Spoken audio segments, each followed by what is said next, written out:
পুরুষ ঘাটতিতে লাটভিয়া, স্বামী ভাড়া নিচ্ছেন নারীরা। লাটভিয়ায় পুরুষের ঘাটতি এতটাই তীব্র হয়ে উঠেছে যে অনেক নারী এখন দৈনন্দিন গৃহস্থালী কিংবা মেরামত কাজ সামলাতে স্বামী ভাড়া পরিষেবার দিকে ঝুঁকছেন। লাটভিয়ায় নারীর সংখ্যা পুরুষদের তুলনায় প্রায় 15.5% বেশি, যা ইউরোপীয় ইউনিয়নে গড় বৈষম্যের তুলনায় 3 গুণেরও বেশি। ওয়ার্ল্ড অ্যাটলাস জানিয়েছে সেখানে 65 বছর বা তার বেশি বয়সীদের মধ্যে নারীর সংখ্যা পুরুষের দ্বিগুণ।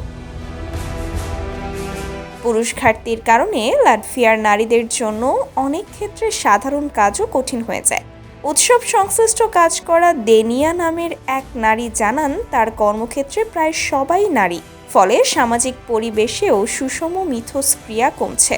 তার সহকর্মী বলেন, পুরুষ সঙ্গী না পেয়ে অনেক নারী বিদেশে সঙ্গী খুঁজতে যাচ্ছেন। বিশেষজ্ঞরা মনে করেন লাটভিয়ার দীর্ঘস্থায়ী লিঙ্গ বৈষম্যের অন্যতম কারণ পুরুষদের স্বল্প আয়ুষ্কাল, উচ্চমাত্রার ধূমপান এবং জীবনযাত্রা সম্পর্কিত স্বাস্থ্য ঝুঁকি এ অবস্থার মূল কারক বলে ধরা হয়। ওয়ার্ল্ড অ্যাটলাস জানায় সেখানে পুরুষদের 31% ধূমপান করে, যেখানে নারীদের হার মাত্র 10%। পুরুষদের মধ্যে অতিরিক্ত ওজন ও স্থূলতা থাকার প্রবণতাও তুলনামূলক বেশি। তবে স্বামী ভাড়া পরিষেবা কেবল লাটভিয়ার মধ্যেই সীমাবদ্ধ নয়।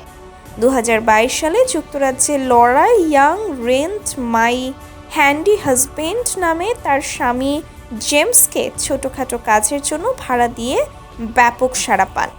জেমস এখনও ঘন্টা বা দিনভিত্তিক চুক্তিতে বিভিন্ন গৃহস্থালী কাজ করেন এবং নিয়মিত ব্যস্ত সময়সূচির মধ্যেই বুকিং গ্রহণ করেন।